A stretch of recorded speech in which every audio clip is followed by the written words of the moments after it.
berdoa selesai memberi salam. Assalamualaikum warahmatullahi wabarakatuh. Ada yang tahu nggak sih hari ini kita mau belajar apa? Atau Dinamika penduduk, Bu. Benar banget. Jadi fokus materi kita pada hari ini adalah memahami apa itu dinamika penduduk, menganalisis faktor apa aja yang mempengaruhinya, dan juga apa aja sih dampaknya terhadap lingkungan sekitar kita. Nah, sekarang coba ibu tanya dulu. Tadi kalian berangkat ke sekolah, lihat banyak orang di jalan nggak? Banyak. Nah, kalau kalian pergi ke pasar atau ke mall, itu pasti juga ramai kan? Tapi pernah nggak sih kalian pergi ke desa atau ke daerah itu yang jarang banget penduduknya, yang bikin jalannya itu jadi sepi? Pernah nggak? Pernah, Bu. Nah, itu tandanya di suatu tempat itu bisa padat banget penduduknya, tapi di tempat lain justru malah sepi penduduknya. Kira-kira itu kenapa ya? Mungkin tinggal di kota. Karena di desa sepi kerjaan. Betul banget buat. Jadi jumlah dan sebaran penduduk di suatu daerah itu bisa berubah-ubah ya anak-anak. Ada yang bertambah banyak, ada juga yang berkurang. Nah, oke, sekarang ibu mau jelasin lebih dalam lagi nih tentang materi kita hari ini. Nanti di akhir penjelasan akan ada video singkat supaya kalian bisa lebih paham lagi. Oke, jadi materi kita hari ini ada dinamika penduduk. Nah, tujuan pembelajaran kita hari ini itu apa sih? Tujuannya itu ibu mengharapkan kalian mampu memahami pengertian dan juga faktor dari dinamika penduduk. Lalu ibu juga mengharapkan kalian dapat menganalisis data kelahiran, kematian, dan juga migrasi. Lalu yang ketiga, ibu harap kalian dapat mengidentifikasi jenis mobilitas penduduk, dan yang terakhir dapat juga menilai dampak dinamika penduduk terhadap kehidupan. Nah, apa sih itu dinamika penduduk? Dinamika penduduk adalah perubahan jumlah, komposisi, dan juga persebaran penduduk dari waktu ke waktu yang dipengaruhi oleh kelahiran, kematian, dan juga migrasi. Nah, dengan kata lain, dinamika penduduk ini menggambarkan bagaimana jumlah penduduk di suatu wilayah atau daerah itu bertambah atau berkurang. Nah, bagaimana komposisi umurnya, jenis kelamin, maupun pendidikan di daerah tersebut bertambah, serta bagaimana penduduk tersebar atau berpindah tempat di suatu wilayah. Nah, dinamika penduduk juga dapat dilihat dari besarnya pertumbuhan penduduk, di mana pertumbuhan penduduk merupakan keseimbangan dinamis faktor-faktor yang menambah jumlah penduduk dengan faktor-faktor yang mengurangi jumlah penduduk. Lalu ada angka kelahiran. Apa sih angka kelahiran atau natalis? Nah, angka kelahiran itu merupakan angka yang menggambarkan jumlah kelahiran hidup dalam suatu wilayah pada periode tertentu. Nah, ini ada beberapa faktor pendukung kelahiran. Yang pertama ada pernikahan usia muda. Zaman sekarang itu kan banyak banget nih, nggak banyak banget sih, ada beberapa orang yang memilih untuk menikah di usia muda meskipun mereka masih belum memiliki usia yang matang. Lalu yang kedua ada tingkat kesehatan, dan yang ketiga ada banyak statement bahwa memiliki banyak anak itu berarti kita memiliki banyak rezeki. Lalu yang keempat kebutuhan tenaga kerja khususnya di daerah yang agraris masih tradisional. Lalu yang kelima ada kurangnya informasi tentang pentingnya program keluarga berencana. Nah, ini beberapa faktor yang menghambat. Tadi kan faktor yang mendukung, sekarang faktor yang menghambat. Yang pertama itu ada program KB, di mana penggunaan kontrasepsi itu dapat menurunkan angka kelahiran pada keluarga berencana.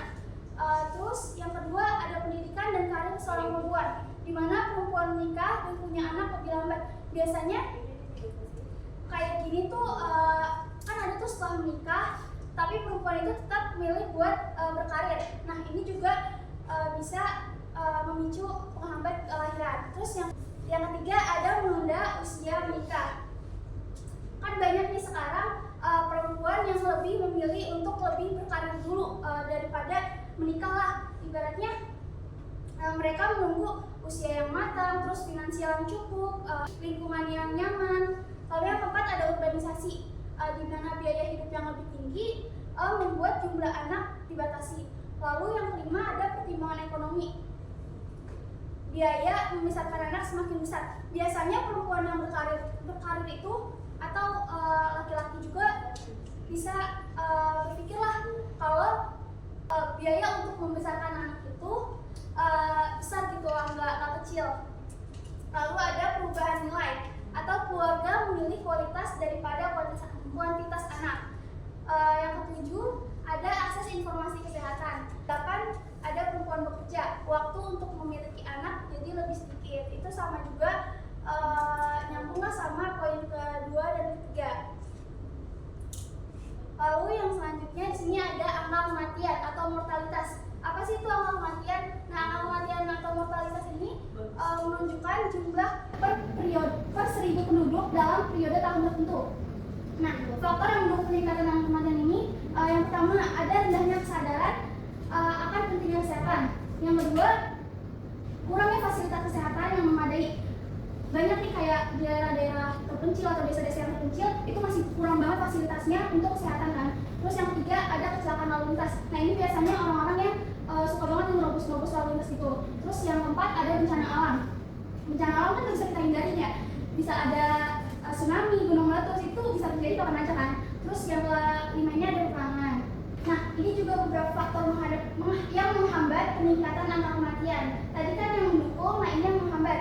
Nah, yang pertama itu ada tingkat tingginya kesadaran akan pentingnya kesehatan.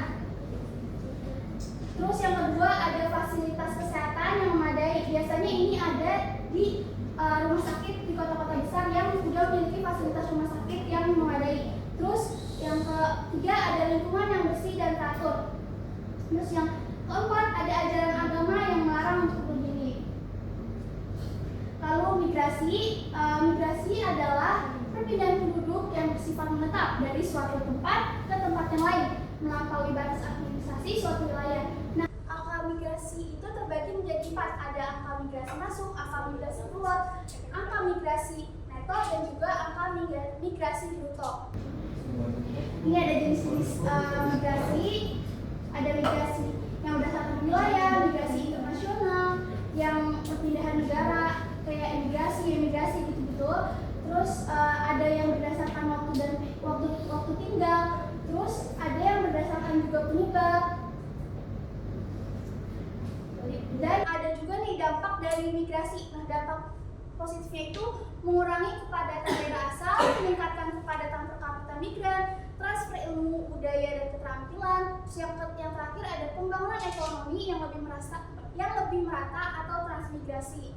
Terus dampak negatifnya adanya urbanisasi yang berlebihan, timbul pemukiman yang kumuh, terus brain drain atau kehilangan SDM terbaik. Terus yang ketiga ada konflik sosial di daerah tujuan, dan yang terakhir ada ketimpangan desa atau kota yang semakin lebar. Bu Lina membaca katanya Bu. Boleh Lina? Kualitas penduduk dan indeks pembangunan manusia. Kualitas penduduk merupakan faktor penting yang menentukan maju atau tidaknya satu negara. Berikut aspek-aspek penting bagi kualitas penduduk. 1. Kesehatan, 2. Tingkat pendidikan, 3. Pendapatan per kapita, 4. Indeks pembangunan manusia. Oke, terima kasih Lina. Ini kita singkat saja. Sini ada dampak positif, negatif.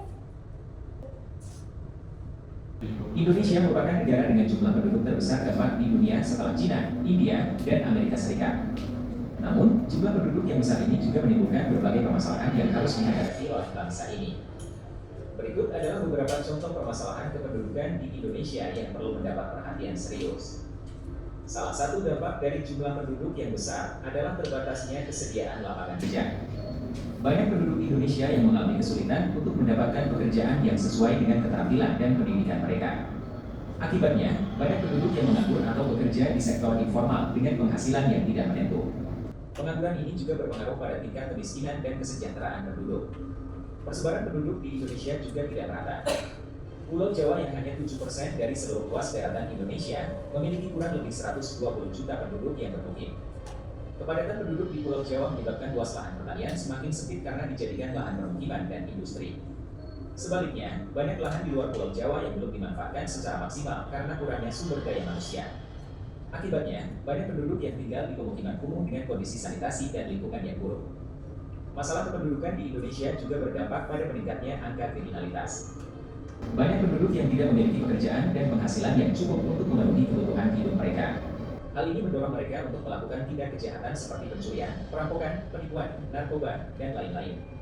Selain itu, ketimpangan sosial dan ekonomi antara penduduk juga menimbulkan konflik dan kekerasan. Masalah kependudukan di Indonesia juga berkaitan dengan masalah pangan. Jumlah penduduk yang besar membutuhkan pasokan pangan yang cukup dan berkualitas. Namun, produksi pangan di Indonesia masih belum mampu memenuhi kebutuhan penduduk. Banyak lahan pertanian yang rusak akibat alih fungsi, bencana alam, atau perubahan iklim. Selain itu, distribusi pangan juga tidak merata antara daerah-daerah di Indonesia. Akibatnya, banyak penduduk yang mengalami kelaparan atau gizi buruk. Itulah uraian tentang beberapa contoh permasalahan kependudukan di Indonesia yang harus segera ditangani. Oke.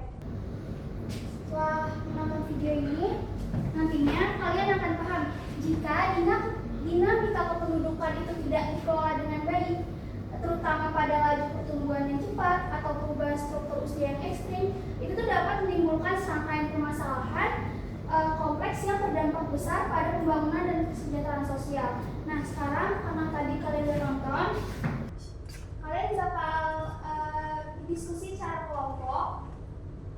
Kelompoknya akan ibu share di grup kelas dan kalian diskusi selama 7 menit. Oke, Bu. Sudah waktu. Mulai ya, diskusinya.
Oke, gimana diskusinya belum? Udah.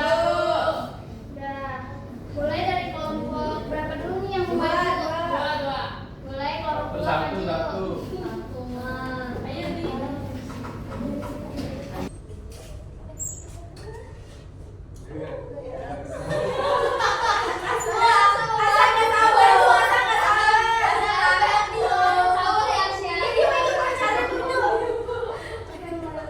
Baik, assalamualaikum warahmatullahi wabarakatuh.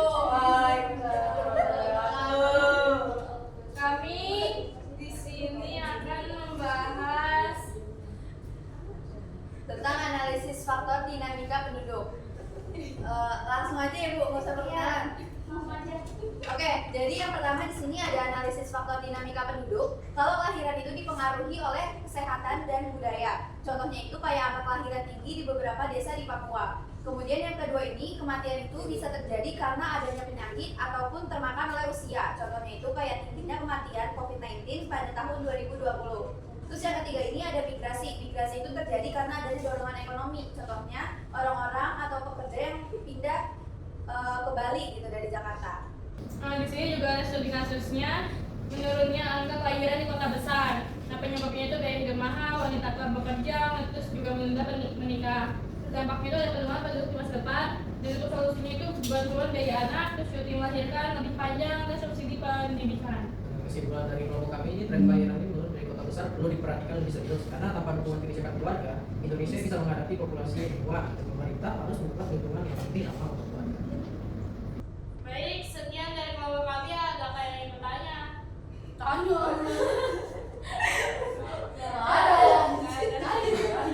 Baik, sekian dari kelompok kami. Wassalamualaikum warahmatullahi wabarakatuh.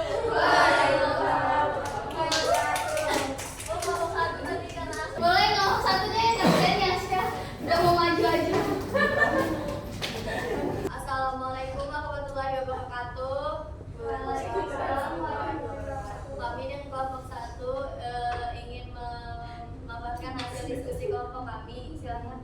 Jadi yang kita dapat dari analisisnya yaitu analisis faktor dinamika penduduk. Yang pertama, kelahiran menambah jumlah penduduk. Contohnya itu tingginya kelahiran di beberapa daerah seperti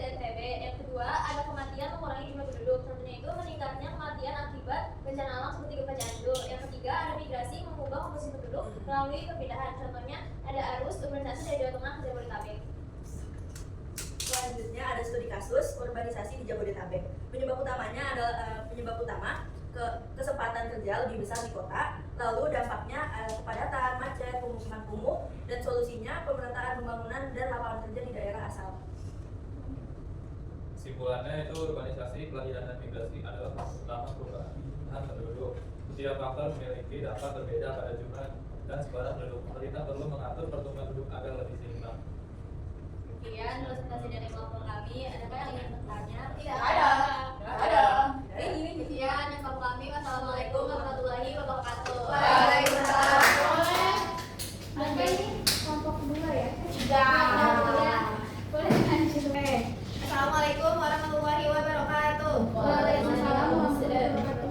Jadi kelompok kami akan membahas membahas analisis faktor dinamika penduduk. Nah, kelahiran menambah populasi, contohnya itu daerah pedesaan masih memiliki angka kelahiran tinggi. Terus kematian itu mengurangi populasi, contohnya itu kematian akibat banjir bandang di Kalimantan.